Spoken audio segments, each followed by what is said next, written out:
Hey everybody. I hope you having a good summer so far. So I started going to Lakeland University this past summer, and I had my first C++ class. And I made a cool program that I wanted to show you about. It makes maze images, and even if you're not a programmer, I think you might find this program relatively interesting. Uh, I had a lot of fun making it, and I think you'll be, I think you'll enjoy some of the images that it generates. Um, Later on, after I give a simple presentation of the program and show you a demonstration of it, then I will go into, I guess, a little bit more detail about the code for people who are interested. But I realize not everybody will be interested in that, so I'll warn you when we get there. But this URL right here is where you can find the project on GitHub, uh, the GitHub website. So this gives a brief description of the project. And then here in the README, if you want to try this yourself, I've only made a Windows version because I made this on Windows for Windows. I didn't create a version for Mac or Linux, so but the thing about it is this does have a free license to it. So if you are technically minded and you want to try and make a version for Windows or Mac, you can go ahead and fork it and try and do that yourself. And let me know if you do that. But for now, I'm just releasing it as an exe file for Windows, and it's totally free. So you click on this little link right here for releases, and you go right here, and it's a Windows console app. So it's just a simple exe file. You can just click this and download it, and yeah. So that's how that works. It's totally free. You own the intellectual property rights to all the images that you make with it. And you can even redistribute the program if you want. I don't care. You can do whatever you want with it. So this is where you can find the information on that. I'm just going to go through a brief presentation here and to give kind of an overview of the maze side of it. So yeah, the program is called Ortho-Mazes. And it is a console program. There's no graphical user interface, but don't let that put you off. It's a fun little program. So basically, the high-level overview is it's going to ask you questions, quite a few questions actually, because there's quite a few ways that you can customize what you want out of the program. So basically, you choose the type and size of the maze that you want to program and answer some other questions about your preferences. And then the maze data structure is generated first, and then it renders it out to an image file. So these are the core parts of the program, cell and maze classes. And I'm not going to bore you too much about this. We'll talk about this stuff later if you stick around for the code stuff, but suffice it to say that this is basically an orthographic maze that we'll be generating with this program. So that means it's like a grid of square cells, and that's pretty much all you need to know right now. So there are a lot of other different approaches to generating mazes. There's three-dimensional mazes, and there's so many different types of mazes other than orthographic mazes. But for now, I just wanted to limit the scope of this because it was just a summer project for school. So I use something called recursive backtracking to generate the maze. It's not the most efficient maze generation algorithm in the world, but I mean, for the scope of this project, making a maze, it'll make pretty immense mazes even very quickly. So it's fine, and it's also pretty easy to implement and customize, which is what I did. So the things that you can customize with it are you can decide if you want it to be a weave maze or not. So a weave maze is where certain corridors of the maze can tunnel beneath other corridors, creating kind of a 2.5D effect. And if you're having trouble imagining what that will look like in a two-dimensional maze, you'll see examples of that. You can also configure the bias, right? So a bias in a maze means that corridors, if there is a bias, corridors will tend to prefer to continue in one direction instead of turning off, right? So you can configure if you want the bias to be horizontal or vertical. So if you want, more horizontal corridors or more vertical corridors, and you can also decide if you want the program to have a chance to randomly invert that bias during maze generation, right? So you can say, hey, I want a horizontal bias to start out, and you can say, yes, randomly invert that bias during maze generation. And then you give it a chance to do that. So then according to that chance, it will randomly change from a horizontal to a vertical bias, and then back and forth until the maze is done. And you can also, so you can configure that chance of inversion, and you can also configure the intensity of the bias. So there's also there's different approaches to mazes from the perspective of, because it's like a graph, right? If you have ever learned anything about graph theory, which I've only really the tip of the iceberg, but basically you have edges and nodes, right? And that's kind of the approach that I did. The nodes being the basically the canonical cells of the map, and because it's a perfect maze, basically every canonical cell in the grid is carved in the end, right? And then the edges are the corridors that link the two. So that's how it looks from the perspective, like behind the scenes. But from your perspective, it just looks like basically just a perfect maze, right? It covers the entire size of the grid. There's no loops. There is an option to add them if you like, but basically you pick any carved cell on the maze, and from that point to any other point in the maze, there's exactly one path. So I'll give you an explanation of what that means later. But basically, the walls, what I'm trying to say is the walls in the maze are themselves solid cells. Okay, it's not. It's kind of an aesthetic difference, but it's also slightly a difference in terms of how I've implemented it. I'm probably boring you, but okay, let's move on. So because I didn't want to, I mean, I had a limited scope and amount of time this summer, so I didn't create a whole game involved with this, right? The focus was on the maze generation algorithms and generating pretty pictures of them. So you don't get to see the maze being generated in real time. There's no, real-time rendering of it, right? Like in a game or a graphical user interface. So the static image file that it outputs is something called ppm format. So it ends in .ppm. We're going to see it's highly inefficient compared to image formats that you may be more familiar with, such as PNG or JPEG. But I didn't want to use any libraries because this was a school project. So that's why I used ppm. It's highly inefficient. There's no compression, and you'll see later that it really is highly inefficient. But this ppm format, I don't need any libraries to create it, so that's why we're doing that.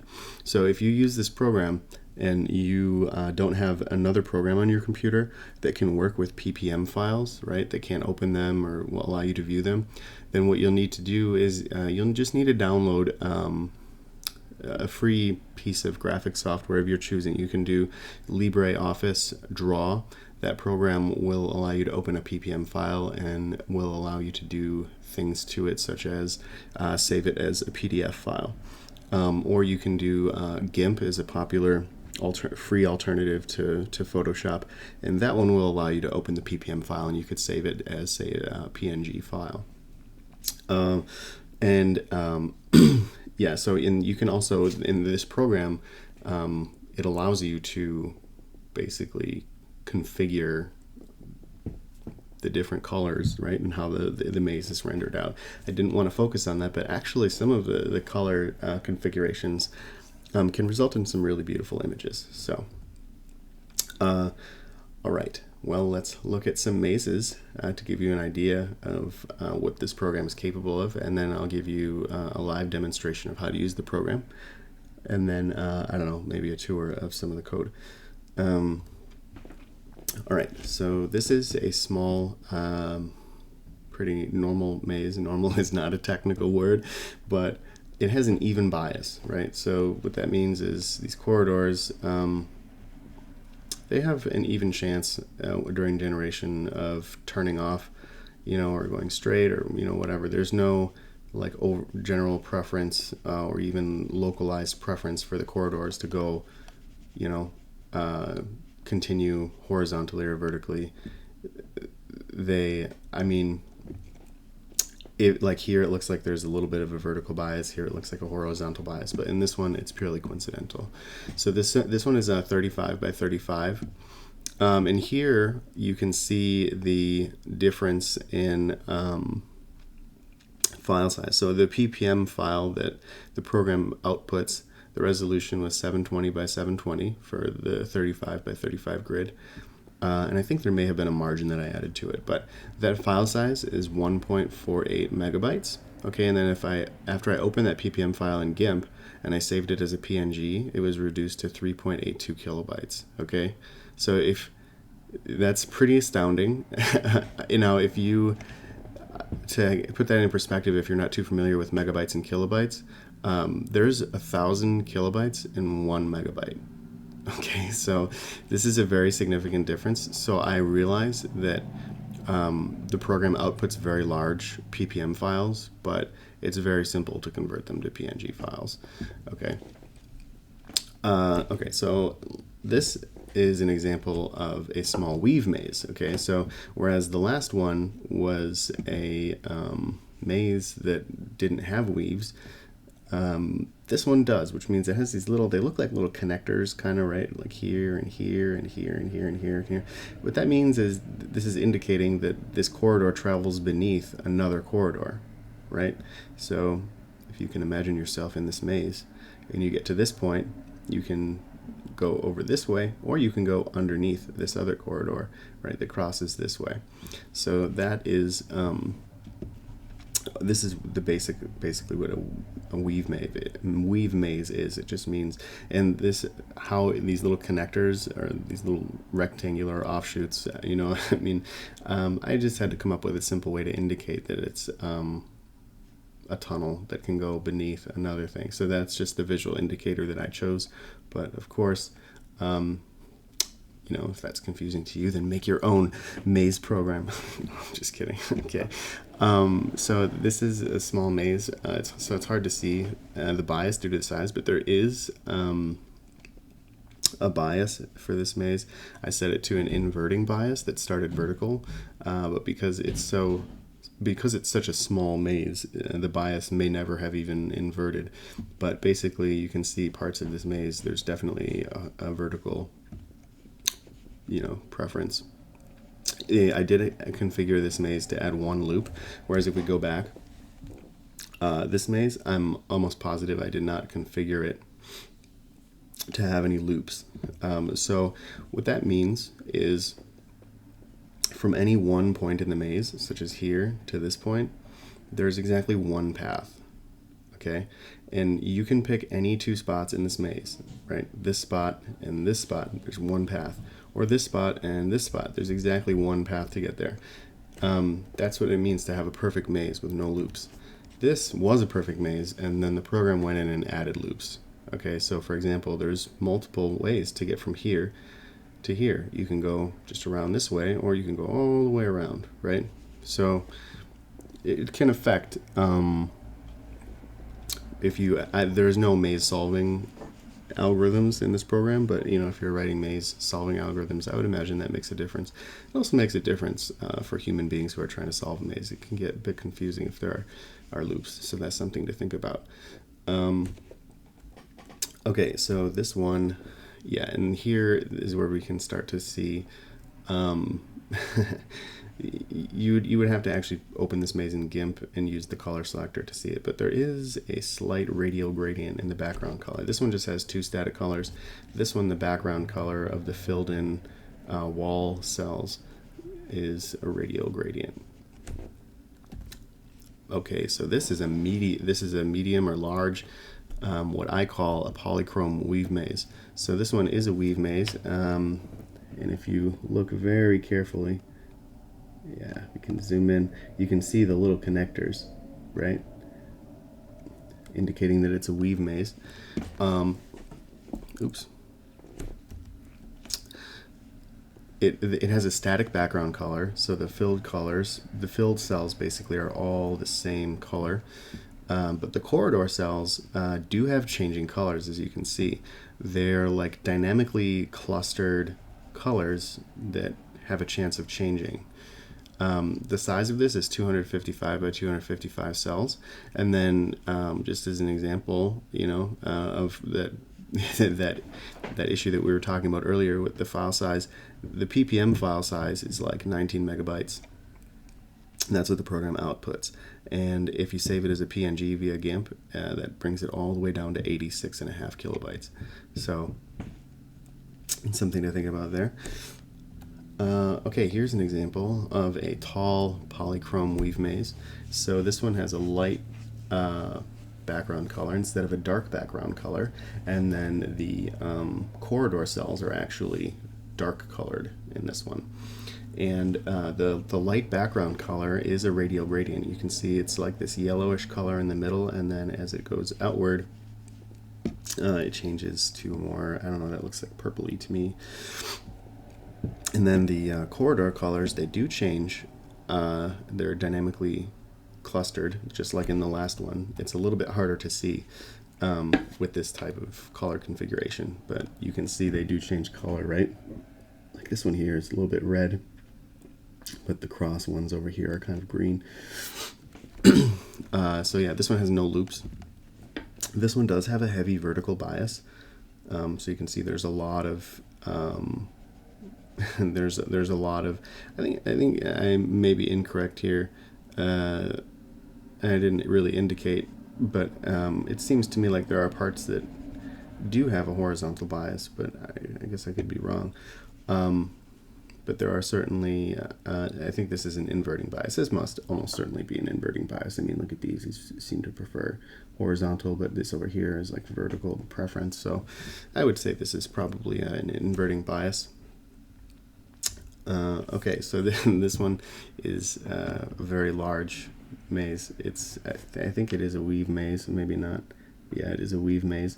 And it's got a dark background, and actually this one, yeah, like here, it's true. This does kind of remind me of Rust if you take a step back. And at this point, the sizes of the maze, it's getting to a point where it's almost silly. I mean, at a certain point, a maze can be so large that it is not enjoyable for human beings to solve it anymore. It's just, but it's kind of interesting to look at, I guess. So it feels like maybe procedurally generated wallpaper patterns. Anyways, so thank you for listening to that. I'll give a brief demonstration of the program now, and then after that we will I'll get into like the technical side of it. So that's the exe file that you can download from GitHub, as I showed earlier, and then this is this is the program. So it'll tell you what you have to do at each stage. So we're going to hit enter. There's 4 different starting points here. Oops. And you can do recursive backtracker with the static colors. You can do a recursive backtracker with polychrome colors, and then you can do, a weaving version. So down here are the menu instructions. You can type about and then one of the algorithm numbers from the top to read a description about it. So I'm not going to show you all of them. Well, maybe I'll show all of them, but if you want to read them, you can pause the video. But so for example, about 1, static color, about 2, right?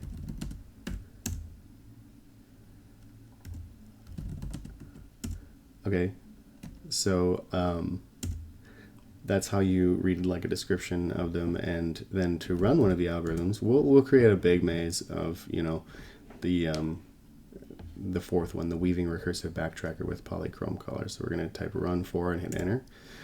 All right, so then they're going to ask you, it's going to ask you questions about the maze. So the first one is you get to decide where you want the entrance, and I guess we'll say that we want the entrance on the left edge. So we'll enter a 3 and then press enter. And then the exit, I guess we'll put on the right edge, which will be number 1, and then hit enter. And then this is going to ask you about the bias, if you want a horizontal or vertical bias. So if you want a more horizontal bias, you enter a number closer to 1. Vertical bias, you enter a number closer to 0. And then if you want an even bias or unbiased, I guess you could say, then you would enter 0.5. So we'll do 0.2. So that should be a vertical bias. And then the inverting bias that we talked about, if you want it to randomly invert, then you can enter a 1. So we'll try that. And then this one I'm just going to leave as the default. This is the chance to randomly invert, because we chose to allow it to randomly, because we chose to ask them to randomly invert the bias. We have to define the chance for the maze to do so during the generation process. So it gives you the default. The inversion chance is set to 0.02. It says, would you like to manually configure it? I'm going to say no, okay, because I'm okay with the default. It can get weird if you mess with that too much. So I'm going to say 0 for no. Enter. All right. Does not have any loops, right? Do we want any loops? Sure. I guess we'll enter 1 and hit enter because we wanted to carve some loops. Now we get to decide how big we want the maze. And because of the opinionated way that I made this program, you would need to specify the dimensions of your maze in terms of the number of cells, right? You're not defining a number of pixels. You define it in terms of the number of cells, and they have to be odd numbers, right? So the suggested starting point, if this is your first time, is 101 by 101, but we're going to go bigger than that, just for fun. We'll do 4. I don't want to fill up my hard drive with too big of an image, but I guess we'll do 751 wide by 751 high. Okay, and so this is going to talk. This is basically the warning about the ppm file size. So it could get large, but how many pixels wide do you want your maze cells? 10 is suggested for first timers. I'm going to go a little bit lower than that. And I'm going to hit 7 just to try and save some space here. And then the margin, I guess we'll do, we could do maybe 10 pixels, or maybe 14. I guess we'll do 14 because it's double. Okay, so now we get to pick the colors for the maze. So first we need to specify the RGB color values for the margin. So if you don't know a lot about RGB colors, basically I'll give you like the short version of it. RGB stands for red, green, blue, okay, because those are like the 3 colors that are used to make all the other different colors for each computer pixel, basically. I'm the wrong person to explain this to you, but basically if you don't know what RGB is, it's going to give you, for every step of the way, it'll give you like a suggested value, and you can just stick to the suggested value. Otherwise, there are RGB color pickers that you can find on the internet if you just Google RGB color picker. Okay, this does not support transparency or RGBA, so you have to just stick to RGB. So that it'll ask you, for example, the suggested one is the RGB value for white, which is 255, 255, 255. So it's going to ask you for each one separately. So we'll say 255 for red, 255 for green, 255 for blue. Okay. And then there's 4 different polychrome rendering modes for you to choose from. I'll give an explanation of these. So the static ones are basically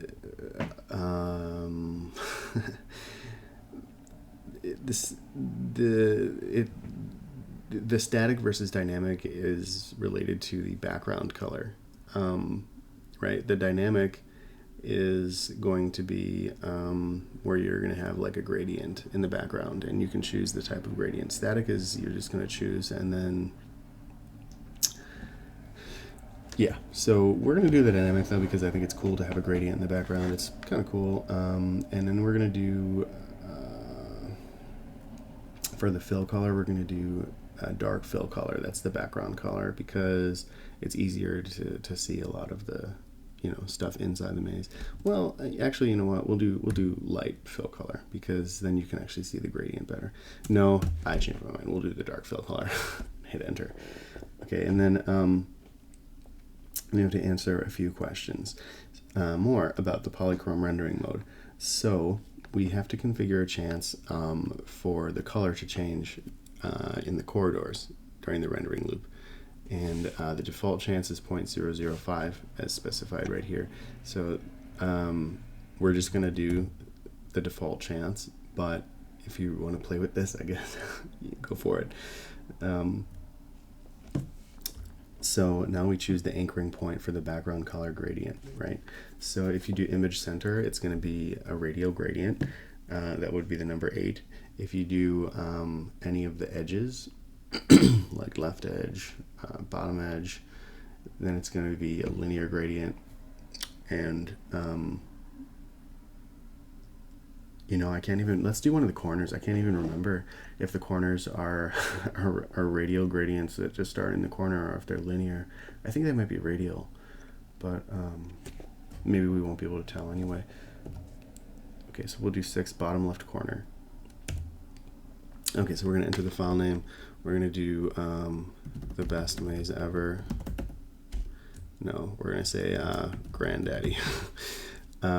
And then don't specify the .ppm extension. Don't do that. Just it'll add it automatically. Okay, so we're going to press enter to confirm and start the maze generation process.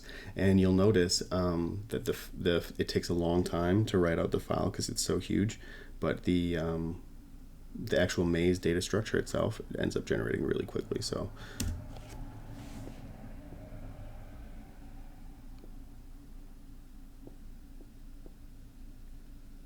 all right, so you can see how long it took to generate the maze. It does get exponentially longer, right? The larger the dimensions you specify, because this is, in algorithmic terms, it's what you might call, I think it's like quadratic time or something like that. So it's not like, for example, a maze where the grid is twice the size. Like if you generate one maze and it takes 10 seconds to generate it, and then you decide you want a maze where the grid is twice the size of that, this algorithm does not take twice as much time in that case, right? It kind of grows exponentially. And then you'll also notice that it took way longer to generate the image than it did the maze. So that's something to keep in mind. And we're going to look at, press enter to go back to the main menu. We're going to see this maze now. This is going to be pretty amazing. So we're going to open it in, well, first let's see, how big is the file? 79.9 megabytes. This is crazy. This is crazy. Oh yeah, by the way, this background I did generate with the maze program. Look at that. This is wild, isn't it? We're going to zoom in. I mean, I can't even, like, this, it's like a wallpaper pattern. It almost looks like, I don't even know. This is strange. I mean, it's beautiful in its own right, isn't it? Bottom left corner, wasn't it, for the background? Let's grab the color picker. Oh, I have the color picker, just to show you that the gradient is real. I know it's hard to see, but for example, if we do pick the color there, and then okay, we can see that that's the color that we have. Now let's go up to the other top corner and see what color it is, and those numbers will change. So you can see it is a gradient, okay, but it's just, it can be hard to see the fact that it's there with the dark ones. And you can also see the corridors. They are, yeah, I mean, randomly.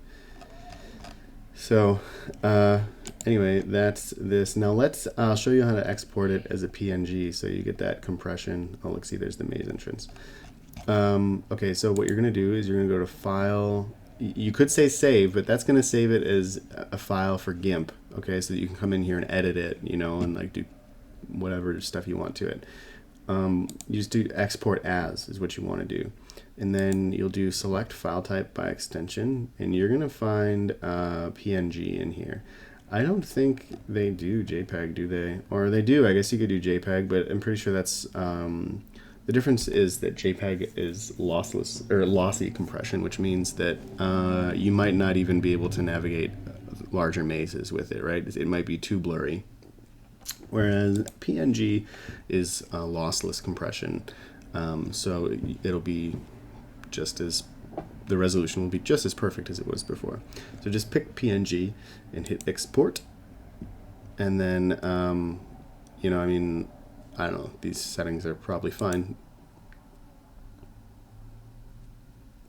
And yeah, look at the resolution, by the way, 5285 by 5285. Isn't that incredible? So anyway, this is just disgustingly large, isn't it? But it's beautiful. So okay, now let's look at this is the PNG version of this maze. And this size is 976 kilobytes, so just shy of a megabyte. So you could say that this algorithm is probably, I don't know, I don't know the specifics of the compression and how reliable that ratio is, but this is somewhere around 80 times smaller, So yeah, that's how the program works. And if you've stuck with me this far, thank you for watching. I'm just going to go over some of the technical stuff now. So if you're good on that, yeah, this is where the technical stuff starts. So see you later if you're not interested. But so this is just some of the research that I did. These links here, I'll stop scrolling so you can check them out. But these are all about some of the different algorithms. Then this last one here, Nystrom dungeons. Very interested in doing that in the future. Probably not with this maze program, but a different program that I'll make someday. I'm very interested in that.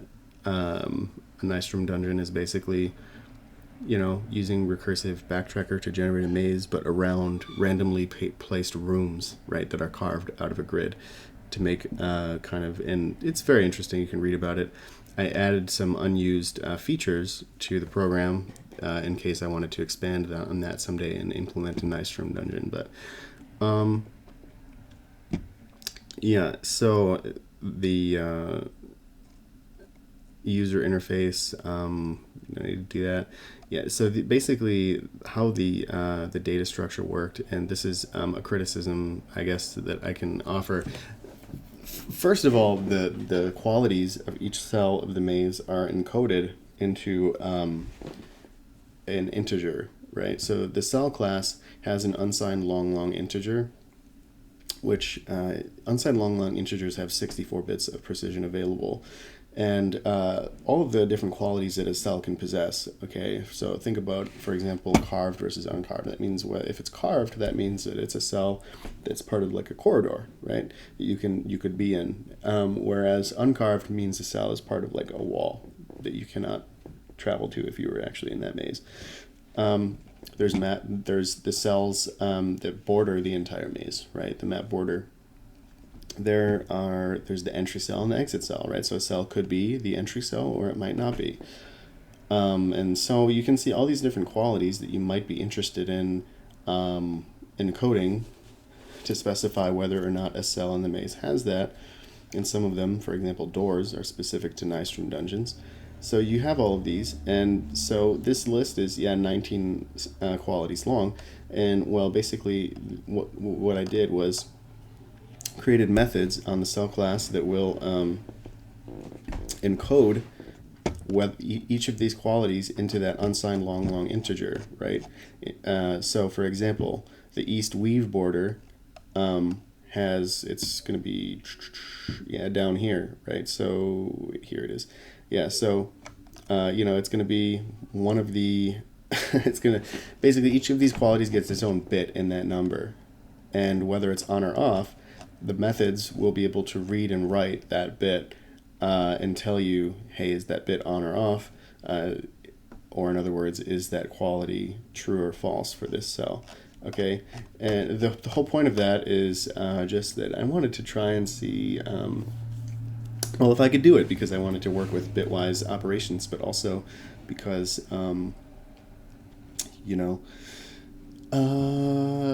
like you can have like custom data structures, right? And, I could have easily done like a list of booleans or something like that, but this way I just felt like, because I keep these in these cells, they're kept in an array, and it's like, contiguous memory locations in C++. And so that, to me, that means like I wanted this to be as efficient as possible, which you're like, why did you use recursive backtracking? That's a good point. But the point is, for recursive backtracking, I wanted this underlying cell class to be as efficient as possible. So we're going to have an array of them held, and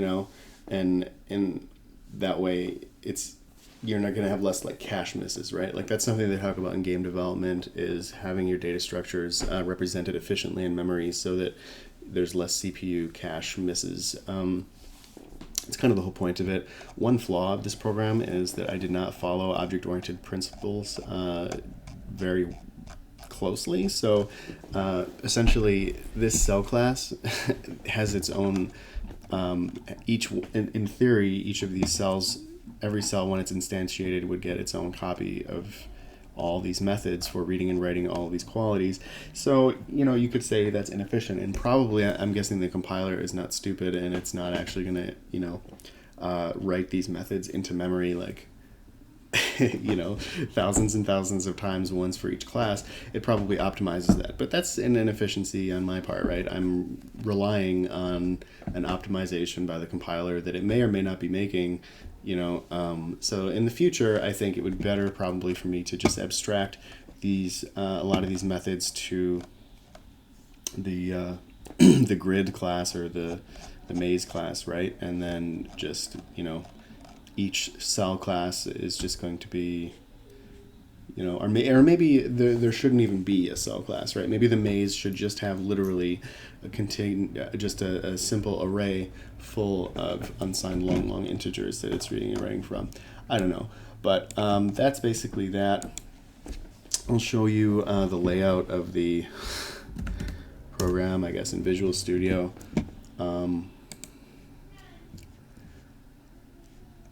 So this is the cell header file. So you can see this is the let's see here.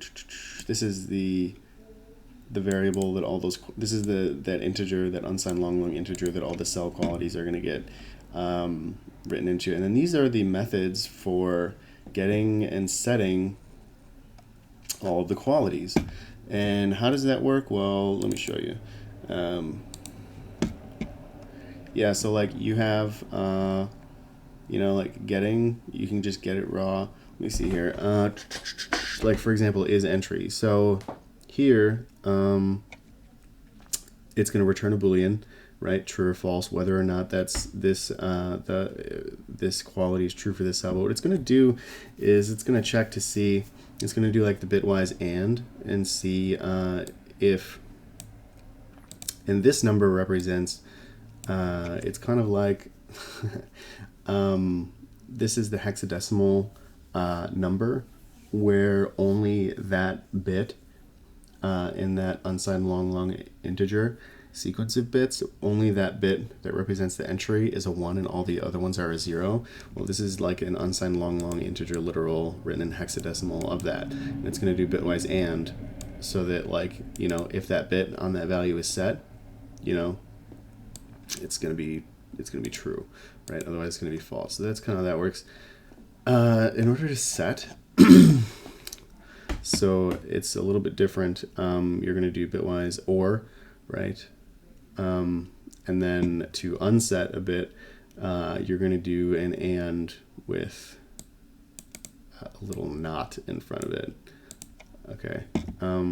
I didn't invent these bitwise operations, right? I mean, you can read all about bitwise operations on the internet if this is confusing to you. But then basically the maze class, will hold, will hold an array, a pointer to an array of cells. And the maze cell has methods to basically convert the grid, because the maze of the grid of cells is actually a single dimensional array of cells, right? But we often talk about maze in terms of like XY coordinates, like two-dimensional coordinates. So it has methods to convert between that single dimensional index in that two-dimensional coordinate system. And then these are all the other classes for like backtracking and rendering and stuff like that. And then this is the main file where it's gonna control what part of the program you're in.